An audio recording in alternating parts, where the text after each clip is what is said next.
Hi guys, welcome back to the Blues Focus channel. Before we get into this podcast, I'd just like to give a big shout out to our current Patreons, which are JM Ryle, Simon Evans and Balbo and North. If you'd like to join those list of names in the brand new Blues Focus Hall of Fame, then please do feel free to subscribe to our Patreon page. It's only £1, and you get access to all of our podcasts a few days early, especially the guest pods. Please feel free to subscribe to that. The link will be in the description, and it means more than you know. So please just feel free to check that out. It'd be great if you could give us your support. And what's not to like about early access to guest pods? Anyway, that's enough from me. Let's get straight into the podcast. Hello and welcome to the Blues Focus podcast with me, your host, John Graham. Once again, many thanks for taking the time to download this pod. And if you haven't chance to watch this content on YouTube, then please go to Blues Focus. A great channel, lots and lots of content on there. Some amazing interviews recently with some utter legends of the club. So, subscribe to that because honestly, there's some stuff on there that's... really sort of breaking some records over recent weeks. But let's sort of get involved and get right to it. So the two Toms with me. How are you, boys? Yeah, good. Thanks, mate. You all right? Thanks, mate. I'm pissed off, to be honest. Sort of what I'm on now, 41 years in as a Blues fan. And it never ceases to disappoint on the sort of the peaks and troughs of this long for I think is probably the best way of putting it. But before we get stuck into the game last night against Norwich, for consistency, let's just sort of go back to we sort of reviewed the last game, quite happy about that, and I think we were screaming out for an element of just not too many changes. So Tom G, relieved when you saw the team sheet announced? Yeah, definitely, mate. I think in element of up to a point of probably about 60 games whenever the subs were made, I think you could see just over the two games a bit of consistency, if you like, or chemistry between the players. And I think if you can get that out of in 2 games, imagine what he could have got in 10 games if he'd have started the same team.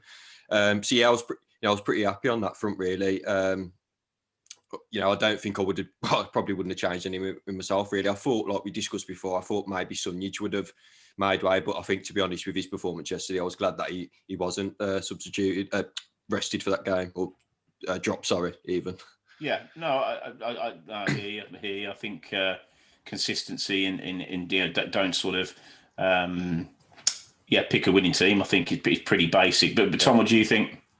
I don't think he had much choice. I think there'd have been uproar if he'd changed the lineup. I think one change would have probably been acceptable, but other than that, you can't make any wholesale changes. And the smart thing was to keep the same lineup, which he did.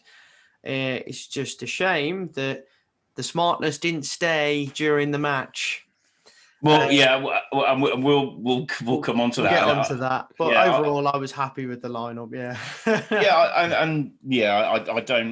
I don't think that he's ever going to certainly off the back of a win and what was a pretty solid performance. This is not in his mentality, and we'll definitely talk about his mentality in a bit.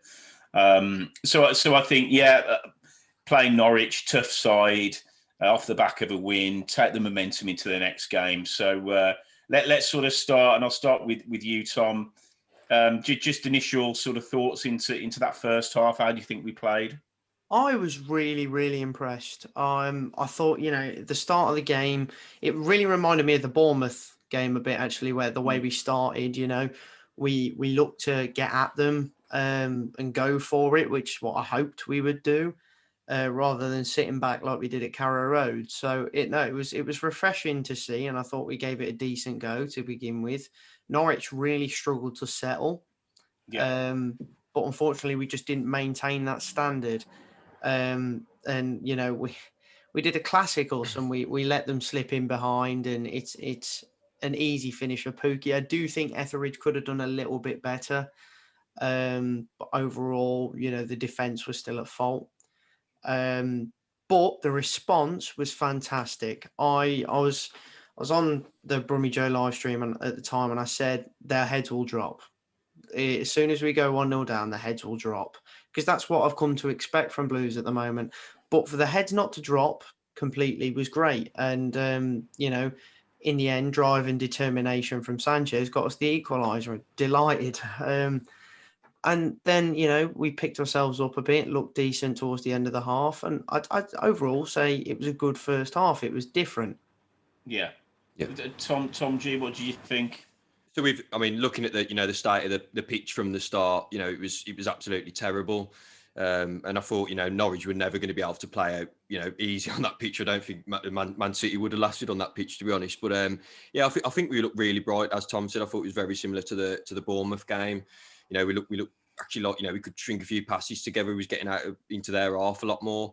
It's quite annoying, isn't it, as a fan? You sit there and you watch us play teams like Norwich and the top teams, and we hold our own, and it's so frustrating to watch, isn't it? When you see us play well that well against teams, and then not do the business against the teams around us. But I think in terms of the work rate and everything was absolutely bang on in that first half. And I thought if anything, we looked like we was a team pushing in the playoffs. And I think after that, obviously Everidge coming out and giving away the penalty, was probably his only downfall, I felt, really. And I thought we responded really well to that, after getting the goal. And then I think for me, Hogan missing that sitter, just before the half, it could have been a massive change there going into the second half. Yeah. Well, before I sort of give you my thoughts, we've got a special guest joining us, so it's probably an ideal opportunity, and as soon as he comes on board, to get his views of, I guess what was a very solid first half. Brummie Joe, how are you? Hello, and welcome. Mate. Hello, mate. How are you? Very, very well, thank you. Thanks for joining us. Obviously, with myself and the two Toms. I know you were with Tom last night on the looking at the what turned out to be quite a disappointing, I guess, scoreline rather than sort of overall performance. But you come in on an opportune moment, so I'll ask you the question. First half, what did you think? Well, yeah, it looked like exactly what we wanted to see, didn't it? It was the players wanting it more than anything. I think it's the big difference that we've seen, and we really give them a game. Like I was speaking to Chris as well, the Norwich fan from Talk Norwich City, and he was like, "You had us on the ropes first half," and that's the type of Blues we're used to seeing, especially against these top sides. So it's all a matter of what happened, what went wrong in the second half for me. Yeah, and I think from my point of view, I've been a critic of Sunjic recently. I thought he really did set the tone yesterday. It's really good that I thought Harper probably wasn't quite as dynamic as he was the previous game, whether that's, sort of two games in quick succession that might have had a little bit of an impact on him struggling to get in the game. But Tom G, you mentioned the pitch, and funnily enough, I had some Coventry fans giving me some clog on Twitter last night, which is just beyond laughable. Anyway, but yeah, going back to the first half, I think that we really did get in their faces, and those first 20 minutes, I don't think they really had any sort of pattern of play, did Norwich, and I think we were by far the better team. I probably wouldn't blame the defence overly for the first goal. We just lost a runner. I think we lost a runner, and he laid in a decent pass, and you put Pookie there, he's going to score more often than not. So I just think that was, and that I think that happened again as we go into the second half, but I'll mention that in a sec. I think that our response was fantastic to conceding the goal. The Etheridge sort of every now and again moment of madness happens, and that would have been the most two-sided 1-0 I've ever seen for a side that are losing 2-0 and having bossed a game. But I think after that, I think Gardner was immense. I thought Bella was immense. Gardner was part of everything that was good about Blues going forward. And I think in the last pod, he's going to be a real key, I think, feature of what we do from now to the rest of the season. But the critical one for me was Hogan. Yeah. Given the run of form he's been in, and he is a natural goal scorer, perhaps I'm eating my words when I said I don't give a shit if he is a tapping merchant, because he wasn't a tapping and he missed it. But truth be told, I thought we were very good and good value for certainly be on level terms at the sort of the end of the first half. So as you're a guest, Joe, I'll give you first dibs on the second half. What do you think? Where do I start? Yeah, I think, when we started the second half, the first thing that I wanted us to really do was just make sure we didn't concede anything early, didn't make any early errors, and I feel like we were all right. There was an initial spell from Norwich that we sort of managed to deal with, and as we got further into that second half, I think it was a case of it could have gone either way. Anyone could have got the next goal. I think I was fairly happy with how we were playing. Even the nature of Norwich's second goal, I was like, yeah, it's not the best. You could sort of see it coming, but little bit unlucky as well, I think. Haven't watched it back too many times. Thought it was offside, but there we go. He brought on, was it San Jose? Brought on San Jose before the goal, and I was saying, listen, we can go one or two ways about this. We can take off Harper and bring on Halalovic, something like that, give him a bit more of a threat. Or we can swap it, for San Jose, which I thought I sort of conceded at the end of the day that was going to happen. But even then, I think I wasn't too frustrated with it. Yeah. Again, I don't understand this whole bringing on Valerie. I honestly don't understand it, but I'm going to ignore the Valerie thing for now. We bring San Jose on. We go 2-1 down. It's the reaction for me that really, really sealed our fate. It's the fact that we went on, like, I was watching the game with Tom, and I was like, here's Roberts taking a throw in, and then we were like, hold on, Roberts is on the pitch. and I think by the end we had about 6 defenders on, and it's this constant thing of, great, we've gone 2 up top. Why have we taken both of our wingers off? I understand this, okay, we're going to bring on some defenders and push the fullbacks forward, but it's just really confusing to me. It's really confusing. Why, if one of the wingers are knackered, even give Bella a go or something. But I don't like this whole change of shape. It's very, very confusing. And it allows Norwich to sort of. I think we lose our flow with that. Karanka talked a lot about making substitutions and us losing our concentration after that frustrating game. Can't remember who it was against, but we didn't make a sub at all, really, until we were forced to. And I think that was when Robert snapped somebody in half, wasn't it? It was against Wickham. Wickham. You've got to say, is it the fact that you're making a substitution that is causing this confusion, or is it the fact that you're changing the entire structure of the team? Yeah, I mean, I'll probably hold fire on my on my views of it all, but I think you're absolutely spot on. Tom G, what did you think of the second half? Just what Joe said there, I think was absolutely bang on. And I think the one thing that baffles me really is we can just barely hold on against the Sheffield Wednesday team. And, if you're going to make those changes in a game against Norwich, and we haven't, we've barely done it against Sheffield Wednesday, you get a team like Norwich, good on the ball, they're going to score eventually, aren't they? So I think for me, I just don't understand. Again, I think the first substitute was about 65 minutes. And I think I said to you before we come on, I feel like if we'd have kept that same team on the pitch, things would have been, I'm not saying we would have won the game, but I do think things might have been different. Again, I agree with Joe with the Valerie thing. I don't get that. I thought he was a right wing back. He's playing centre midfield. Why we've signed him when, to be honest, I think Dacres Cogley's probably played better than him what he's played already for us. He just looks like he's here for a bit of time away. I don't know. We don't look that interested. Just looking at the bench again now. I know a lot of us moan about going 2 up front, and he put Jukovic on, but as Joe just said again, you bring in Roberts on. 3 centre backs or whatever. But I'm just looking now, and you got Leko, McGree, Halalovic all sat on the bench. If you want to go for a game and try and get back, try and get something out of the game. Yeah. I think with the second half, Tom, what were your thoughts? I mean, similar to the other guys, or?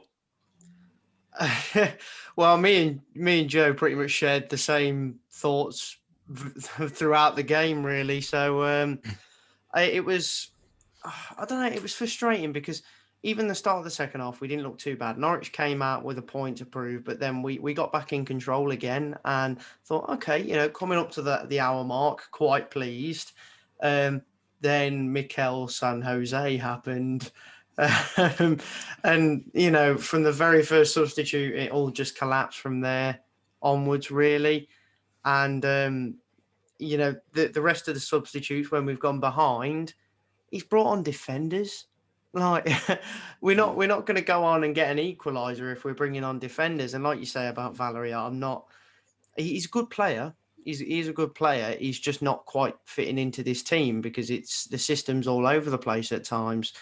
And I do kind of think we had Dakris Cogley who was showing good glimpses whenever he played. So the Valerie one was a weird one, not a position we particularly needed. But no, we just didn't go for the game. We didn't look. It looked like we were trying to save our goal difference more than anything. Like we just didn't want to concede anymore. Yeah. But it just doesn't make much sense to me.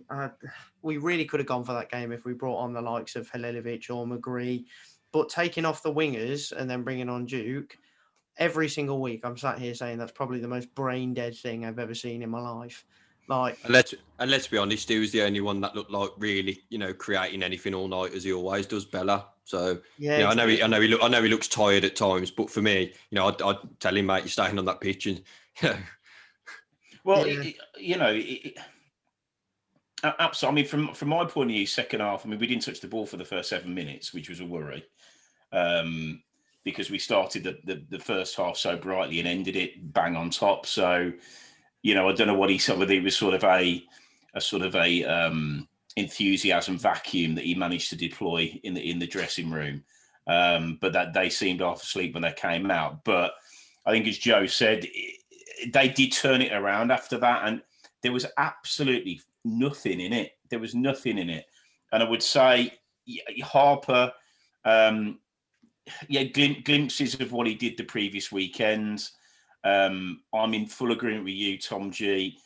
You don't change it. You don't change it because we weren't hanging on. When he made that substitution, we weren't hanging on. It wasn't like they were all breathing out their arse. There was none of that happening. You could see people might be getting a bit leggy, but so were theirs.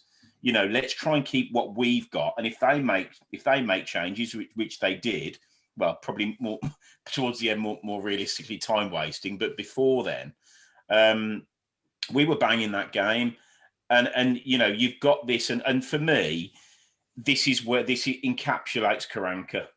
So you are last week Saturday against Sheffield Wednesday, down to 10 men, and he actually didn't arse it, and he actually made that positive sub and brought Halilovic on, who then he brought the ball forward to give the ball to Bell, who crossed it in for the goal. Perfect, great substitution. This week, virtually the same. Okay, they weren't down to 10 men, but he ain't gonna have that privilege every game. It's one apiece, and he's got Halilovic or San Jose, and he knows he's bringing Harper off.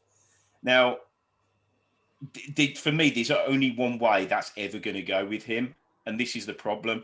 And I would absolutely stand by the reason that I think the lads put a shift in on Saturday and again yesterday is down to the fans, and it's got fuck all to do with the manager. Yeah, because everybody supported them, everybody got behind them. You could see what it meant to them, and we continued in that vein again. I think the fans also maybe enforced a couple of those changes. So when Harper's come in, and it's just galvanised the side, and now we find in a situation that when he's called to do his job, it is just utter shit. And the only person that lost us that game is him, 100% culpable for that defeat. Yeah. And that now gives me a huge amount of, I think that I do think, and I know I've absolutely dug out the likes of Harley Dean and a few others, but in fairness, in the last two games, I've got no complaints about the starting 11 in any way, shape or form. I think over those two games, they've all played bloody well, and you can see it means something to them. And the only person that's the fly in the ointment, unfortunately, is the guy that's now controlling it or has been controlling it. And, you bring on a fullback for Sanchez, where he's got Lecco. He spent £1 million on. Now, whether he bought him or not is irrelevant. One of his only sort of monetary signings sat on his arse on the bench that could do a like-for-like swap. And again, I haven't been his biggest fan. But you know what? Given the side that are galvanised, even the subs that come on, I believe, would think, I want a bit of this. Yeah. I want to get involved in this. But no, and again, John, I'm with you. San Jose was, you could fucking call it like half an hour before that. You could, couldn't you? Yeah, he knows he's coming on. If you don't start, he knows he's coming on in that game, doesn't he? At some point. It's default. Doesn't matter what's going on in the game. He just brings him on. And he was utter shit. Now, at the start of the season, I thought there were signs of him being all right, San Jose, at the start of the season. But slowly but surely, the guy's a liability. And when Valerie came on, he was brought on to do a job against their substitute. It was the guy that got subbed off as well. I can't remember what his name is. Fernandez or Hernandez or something like that. And within 2 minutes, he's lost his runner and he set the goal up. So, his substitutions absolutely have an effect on the game. But unfortunately, it's costing us freaking goals rather than we're actually scoring them. So, and then, Roberts and we're taking wide men off so we can hit 40-yard diags. That's what he's doing. Yeah. So the delivery is inferior. It's dragging the big men out where you want them, which is in the middle of the fucking area. And we're just sort of feeding off scraps. And honest to God, I don't know. And I'm going to stop now. Given what's happened there, do we keep this? I mean, I know he's going to stay, but Tom, what do you think about the gaffer now? I mean, fucking hell. Well, I've never seen you quite go on a passionate rant like before, but I do been brewing for weeks, really. So no, but I feel like with that Sheffield Wednesday game, he bought himself a lifeline. But I feel like you say, that lifeline was virtually given to him by the fans. And that's been a common topic on social media, really. But having said that, we did play well against Norwich in periods before he decided to go and make the suicide changes. So, Dongren is the type of man to go, oh, look, but we were like this for 20 minutes. We'll be fine. He's the right man. Don't you worry. He won't be saying that against Forest Green next season. Yeah, and that's the thing. I can see it and hear it, to be honest. And I do think that Norwich performance will have still earned him another game. I know, obviously, before the Sheffield Wednesday game, there was rumours that we'd started to look elsewhere just in case. But I do feel that, he's bought himself the Norwich game and the QPR game, and obviously Norwich is top of the table. So it's one of those where... Can you imagine the shortlist that Dom's going to come up with? I mean, can you imagine? Harry read that round too. Sven-Göran Eriksson will be pulled out of somewhere in Japan to pull us out the shit for the last few games. It is just a farce. Tom G, with the manager, I mean, I know you certainly haven't been his biggest fan anyway, but where do we go from here? I mean, in all seriousness, just around, do you think he can change and maybe give us what we all see? Or no, I don't see that at all. I don't think anyone sees it, do they? You know what I mean? It's I think, again, as you've just said, I don't know whether the signings that in January that, were his signings, we don't know that really. There could have been, there could not have been, but you got, I don't know what's happened to Cosgrove, whether he's still injured, but you spent 2.5 million. I think I don't know how much they spent on that kid from Man City, but probably another 2 or 3 million. But for me, why isn't he on the bench? I've been hearing he's been scoring goals. I know it's the under 23s, but you've just spent 2.5 million on a kid. And he's, a kid, I think he's 18, 19. We've seen a lot younger than that play in the Championship. So, just put him on at the end for 20 minutes, just something for a spark. He's got a bit of pace or something about him, obviously, if he's been at Man City. And I don't know, I feel like you, to be honest. I just, I have tried to defend him. And I think the way I look at it now is, I think, we've really messed up in the sense of, I think if we was going to sack him, it should have really been probably pre-January, end of December, because at least then you've got someone like Paul Cook or, a Nigel Pearson who can come in, get a few players and, steady us up. But I feel like, to sack him now, unless you're going to get, to be honest, I think you've got more chance of putting Harley Dean as manager and doing a better job at the minute, mate. Put it that way. There's a real sort of I don't know, real sort of perverse sort of element to me. I just don't want him to get sacked to see how far this really does go. But anyway, Joe, what do you think about him and thoughts over, I don't know, just what his antics really? Yeah, I've been probably all season waiting for him to come good. It started off well, didn't it? I wouldn't say well, but it started off better than it is. And we sort of accepted at the start, I think, that we're gonna get tighter at the back and then move forward from there. We'll start scoring goals eventually. Yeah. And we were tight. We got a lot of clean sheets. We looked solid defensively, and then for some reason, mentality went out the window. Started like making these silly errors and everything.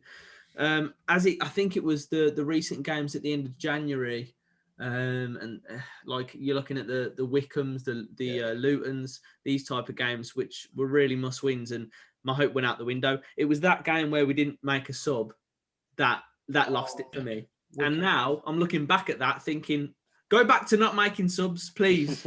Please.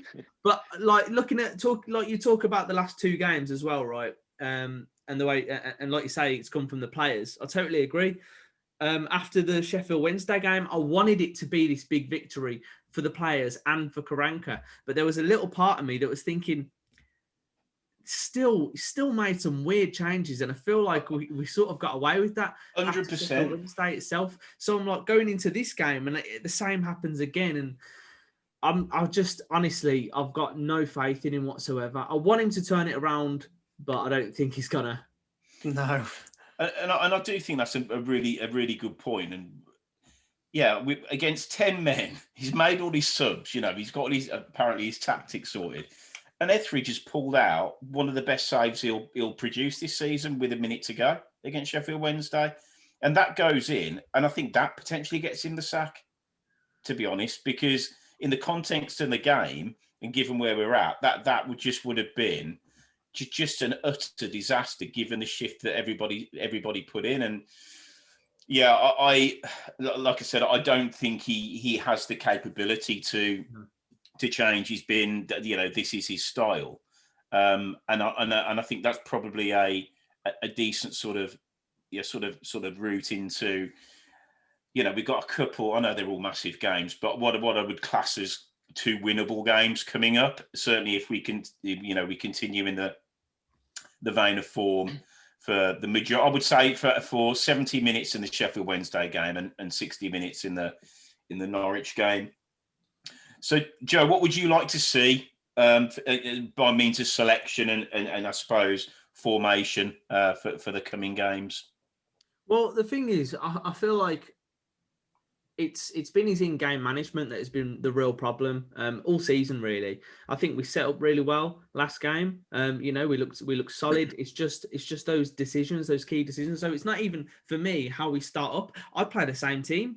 I play the same team. We beat Sheffield Wednesday. We gave Norwich a good go. But the one change I'd make is the manager. I think we just need Paul Tate to kidnap him on an hour and take him to the dressing room so he can't make. Yeah, I just wonder how long he can keep doing this and making these strange subs without thinking, okay, maybe I need to have a think about what I'm doing here because it's not working. There's nothing else to blame it on anymore. So I really don't know, mate. Same team, but hope he learns his lesson. But he's had all season to do that. Bang on. Have you? Obviously, first time on, and it's been great to hear your point of view.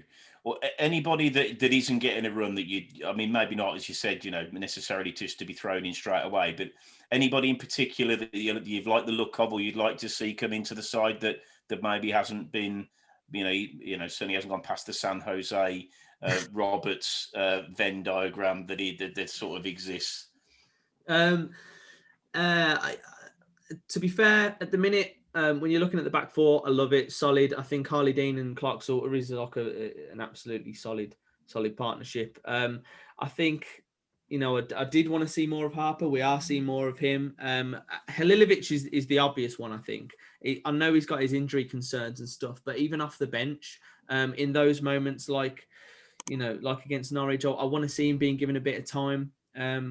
Have no idea of the ability of Cosgrove, really. I know he's had a couple of injury troubles, but I think like Tom said, the Man City lad, I wouldn't even mind seeing him, even if it's for 10 minutes or whatever. But also, I sort of want to manage him as well, because it's very easy. You have to be careful integrating young lads into the team, and I think you have to make sure the rest of the squad is good in terms of mentality and that they're not slagging each other off and I'm not saying they are at the minute, but I'd like to see a bit more of him potentially. But probably him and Halilovic. Yeah. Tom? I don't know. It's a tough one, really. For me, I'd probably say Halilovic, definitely, because we've seen how influential he could be. And I honestly don't think we'd have gone 1-0 up at Sheffield Wednesday if it wasn't for Halilovic as well, because he was the one who took the ball up the field, found Bella, and then Bella puts the ball in. So, just that sparkle, that kind of sparkle of creativity, or, someone like that. But how is Riley McGree such an outcast right now? This is what I don't understand. He had a great game against Preston away really early on in the season. And then after that game, he just basically got kicked out the side, and he's not actually started many games since then, because he didn't actually start the game after that Preston away game, which was questionable in itself. But for some reason, same with Terrell, though. I mean, I remember when he scored 2 against Reading, then next week he wasn't actually in the starting 11. So, there have been players that have shown glimpses like McGree, and I think Terrell's been given his fair run, in fairness. But McGree in particular, I don't think we've seen enough. Lico's the same. I think against Man City, he really looked quite good, actually. Caused them a few problems. And I think he's one that's, whenever he's been played, he's been put in loads of different positions. So he's not been able to settle. And yeah, like you say, the Simmons lad from, Man City. Like you say, it's got to be the right time. But when is the right time right now? I think, it's worth the gamble. I really do, because right now the only way is down. And I do think, it's not all Karanka's fault. You have to look above him. But right now, the best we can do is to get him gone, because I think he's a good manager, but this squad just doesn't suit him. I think on that, what I just thinking about that when we're talking about Terrell and when he got the couple of goals. 2 observations. I think the one criticism that I think is fair from yesterday's performance is shots from in and around the box. We are clueless. Terrible. And, without going down the, same old, professional footballers on that amount of money should be able to hit the target from 20 yards, then yeah, I am going to say that. But we're not even close. I mean, and the second observation is we've had these players like McGree, like Terrell, who both scored, not many, but they both got goals. And then I think Halilovic once. But what he's managed to do, I think, a little bit under the radar, he's now effectively playing Sunjic at 10. Yeah. So it's just, he hasn't solved the problem. He's just taken that position out of the game plan. Yeah. So Halilovic unfortunately won't play, but again, for me, you look at what they had yesterday in Buendia and Cantwell. That's their footballers. Yeah. Right there, they're footballers. They'll give it away, but they're going to cause so much havoc if you give them a bit of time and space. And I thought we did a good job on them, but more often than not, they'll come on. Well, they have come top because they're 10 points clear at the top of the league, and those 2 are mainstays of the side. So yeah, I'm going to be a genius to work out the impact they have. But yeah, I think outside of Halilovic, then Joe, I don't know whether you've listened to our pods, and as I said, I've given Dean a hell of a lot of stick, but I think Clark Salter has really, really had a positive impact on Dean. There was the couple of challenges yesterday. I mean, he don't mess about, Clark Salter. He absolutely steams in, and I think we've missed that as well. I genuinely think we've missed that. So, I mean, I can't see how he can change it a lot, but it's just whether he then decides that sort of, I guess that those impact substitutions, he does sort of try and change from the default setting that he has of, well, you know, San Jose, Roberts. I mean, Roberts, it's just crazy. Anyway, it's just mental, isn't it? The only thing that's wrong with us at the minute. Yeah. Yeah. So just I think probably wrapping it up from a let massive games. Let's go with Tom G. What do you think we're going to get out of the next teams by means of a points total out of the next two games? To be honest, I'll be honest. If we was playing another Norwich or someone towards the top, mate, I would probably say we could get. We look like we're going to get something out of them games. But I think QPR, Huddersfield, just looking now, even Barnsley after that. I think there's 14 games left, and I don't want to say too depressing, really, but I don't see where under this current. You can't even call it football, can you? Really, I just can't see where we're going to get points from. I really can't, and I think unless you can, like you say, substitute, sacrifice, a centre midfield player or a defensive like-minded player for someone who can actually get on the ball and go forward with it, then I just think Hogan can work as hard as he wants, but he's on his own really, and in terms of the wingers as well, they need to be playing further up the pitch at times as well. But I suppose QPR, I think they had a good win last night, didn't they? I think it was against Null. I know they won 2-1, didn't they? But Huddersfield, I mean, you've got to be looking at 4 points out of them two games. But I know I said that against Coventry and Wickham, and look where we ended up after that. So I think maybe a point out the next two games. Wow, I'm pissed off today. Wow. I was going to say I'll take one at the moment. No, I'm only joking. Tom, what do you think next couple of games? So looking at the fixtures we've got coming up, that QPR game, yes, I do think it's huge and it's a winnable game, but they are in good form. So it's not ideal timing. I do think if we lose, that's au revoir, Karanka. See you later, mate. You're gone. And if he's not, then I don't. No, I don't. I genuinely don't. I'd be baffled if we lost and he wasn't sacked.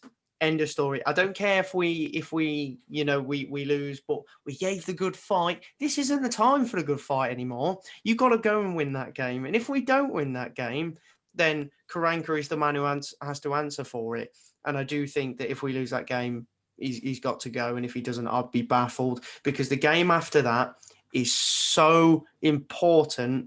It's unbelievable. Like Huddersfield are down there with us now. They are falling into it. So it is a 6-pointer, really. And I think we could do with either a new manager or a bit of caretaker look for that game. But I mean, sorry, I just wanted to add to that, because I was just trying to get the tag. I mean, I'm looking now, you got above us, around us. Don't look at the table. Oh yeah, but you got Wickham, Sheffield Wednesday, Coventry, Huddersfield, Derby, Luton, Preston. I think Preston we took. I know we beat them, but you look at all the other teams, and that's why we're down there. That is why we're down there. We can't beat the teams around us. We can't even score. We can't play attacking against teams that are there for the taking. And I just don't see.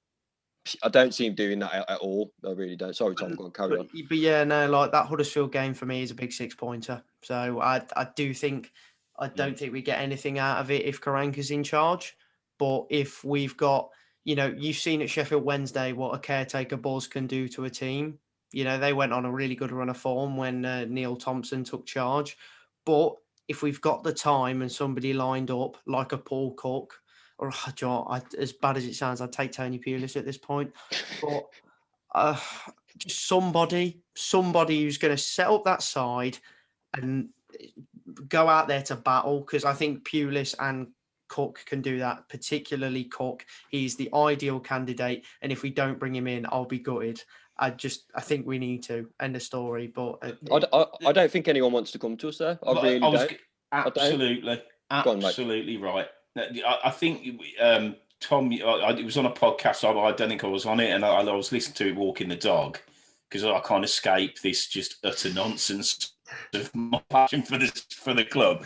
But someone made a great point. Who'd want it? Yeah. Who'd want it? I think it was Will Everybody Brazier, must wasn't it? know Dong is an... Yeah. People know what Dong's like. We did a pod earlier in the week with somebody that's worked with him. And football's it's a very sort of close-knit community, and they'll know he's a lunatic. They will know he's a lunatic. And why would you come into a job that you're on a hiding to nothing, which you basically are? I mean, it might be a bit of a free hit, but Paul Cook's had probably worse than Blues, and that's saying something by means of trying to, just galvanise the side when there's no money in the pot and things are crashing around, off the field. Pulis, I don't think we've got. I don't know whether we've got the squad for Pulis style football. I wouldn't be against it, but I don't know whether we've got the squad for it. And I'm genuinely out. I have no idea. And that's probably a first as far as, chomping at the bit to get a new manager in. I mean, it's the fancy island of, Eddie Howe. That would be perfect. But there's about much chance of me getting the job as him getting the job. I just hope we can muddle on through, somehow survive, and then they do a sort of review at the end of the season and just tell the guy to piss off. Who would you take in the job, Joe? Like, if it was your choice, who would you take? Give it Gardner to the end of the season. I think, to be honest, I think that's better than Karanka, mate. I think we'd actually be better off. Definitely. Just someone who just don't have to try to. You don't. That's the problem with Blues. We always have this thing where we'll leave it till late on, we'll sack them, and then we'll go back to basics. And back to basics Blues is the Blues that works. And it's whenever we try and not be back to basics Blues that we tend to go downhill. Like you say, it's a huge thing. I don't know who would want the job. It'd have to be someone who had a reputation as bad as Blues right now, or someone who's up and coming, trying to prove themselves. You know what I mean? So that's part of the problem, and that's why I've almost been a bit too patient with Karanka, just trying to be like, come on, just let it work. Yeah. And you've got the other thing of they're going to have to pay off his contracts, which we're paying off 4 or 5 other managers' contracts still probably. Yeah. Dong probably doesn't want him to go because it could be Dong's last chance. Definitely. How many managers has he had? No, and fucking hell. A lot. I ain't even that good at maths, mate, to work that one out. To be fair, I don't know about Craig Gardner. I'd give it my Gardner in front of fucking Karanka. But even like, I just seen the other day, and I'm not saying, I want him in at Blues, but I'm just listening to Joe. Then I can't remember if he ended up getting manager for, but someone like Joey Barton, I wouldn't even minded him because he'd put a rocket up your arse and get you playing for the last, how many games. Joey Barton or Ryan Lowe at Plymouth in particular, I've wanted Blues to look at for a while because they're still one of the unbeaten teams in 2021. Yeah. And what Ryan Lowe did he's done with Plymouth since he's been there, and what he did at Bury as well, got Bury promoted, got Plymouth promoted. He's worked with some good young players, and I do think he's probably one of the best young upcoming managers. So no, there's people you can look at down there more affordable. I think we've lost John. Yeah, I did thought he'd freeze for a while. Yeah, definitely. But no, there's plenty of candidates to look at. But I suppose we'll just start to look to wrap it up anyway, because I mean we're coming towards the end. Yeah. But score predictions.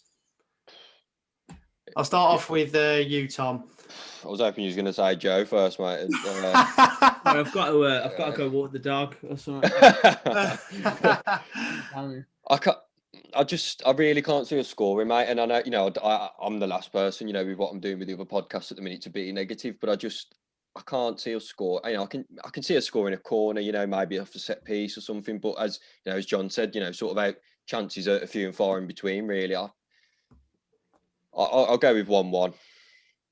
Fair enough. Yeah. We've got John back now, but I think it was after my Gardner comment. Dong somehow got into the virus. I've just segued it onto predictions, mate. I think it's true. You say a bad word against him, and you're in, the triads around, or your internet connection goes down. I'm just doing score predictions now. So, Joe, what would your prediction be? I think we, like I say, the QPR are in great form. Could be a team we do well against. I think we're going to start off the game well. I think we're going to be solid. Might even go 1-0 up. I then think we will bring on 3 defenders and San Jose and lose the game 2-1. Fair play. It's not even out the realm of possibility. It's probably the most realistic prediction there is to put on at the moment. Shame you can't put in the bookies Mikel San Jose and Mark Roberts to be subbed on and Blues to then lose. I'll just put in my prediction, then I'll hand it back over to John. I was just going to go a comfortable 2-0 QPR and then hopefully bye Karanka. I just think they're in such good form, and Charlie Austin, he's been known to kind of batter us, really. Let's be honest. He's the type he's similar to Timu Pukki, but a little bit less pace, right place, right time, and a quality finisher. That's all you can say. So I'll go 2-0 QPR. I'm never normally that negative, but it's just how I feel about Blues at the moment. So go on, John. Well, I'm going to go with a bit of your kid yourself, I think. So I'm going to go with, but in a similar vein to what Joe just said, I actually think we're going to go probably 2 or 3 up, and then he'll make the changes, and then we will somehow collude to try and chuck it away from being absolutely out of sight. So I'm going to go 3-2 Blues. Are you referring to the 4-3 not long ago where we were 4-0 up? Mate, I stood, and this is how long ago it was. It was when the railway end was where the home supporters were before the ground changed. And I've been on Blues when we were 4-1 up against Swindon and lost 6-4. Yeah, I remember people talking about that. That was fantastic, and ever since then, I literally know anything is possible. On that day, Glenn Hoddle was playing for Swindon, which was a bit unfair because we had Dean Peer, and it's not quite the same thing. I said it at 4-0 up. I said, we've gone 4-0 up. I was like, it's not over. I remember watching your vlog, and you're like, it's not over. We will probably throw this away. And I remember that game so well. I don't think my heart has ever just kind of burst out my chest like that at a Blues game in my life. Like that one was the perfect advert for Blues and the championship itself. Like, that was crazy. Of course, it had to be Craig Gardner who flung in and gave away a penalty. But, Lee, the masterman Camp, what a guy. Indeed. Day. Right, boys, thank you. Joe, thanks for joining us. What have you got coming up? So anybody that's sort of listening out for us, I know you're prolific on YouTube. So what you got on the horizon, mate? Well, at the minute we're pushing the streams a lot, the match day streams, watch alongs. We've done really well recently. Like, had loads of people seem to be enjoying it. So that's the main thing for me. But basically, you get your game up on your stream or on your telly and watch us on your phone or your laptop or something, and you get to see my miserable face for 90 minutes with a guest. We had Tom on yesterday, and it was a good laugh, and it's good to capture those moments of being a Blues fan still. And for me, it's almost like some small fragment of being back where we used to be with the fans. You know what I mean? So I'm enjoying that. Absolutely. Well, I shall definitely. I know it's something that my youngest is actually he knows exactly who you are and what you do, and so he speaks absolutely glowingly of you. So anybody listen to this, then give Joe a sort of a look out on YouTube, and yeah, let's try and cheer the boys on. I know it's a different environment, but nevertheless, you just got to hope that it gets through to them, because it certainly has over the last 2 games. The 2 Toms, thanks as ever. Fantastic input. And let's just hope that, as we go into the next game, that we can take all the positives out of the last 2 performances, and the gaffer can just keep his hands in his pockets and just try to avoid the urge to make the San Jose swap that we all don't want. But between now and then, thanks very much for downloading this pod or viewing on YouTube, and we'll see you soon. And until then, stay safe and keep right on.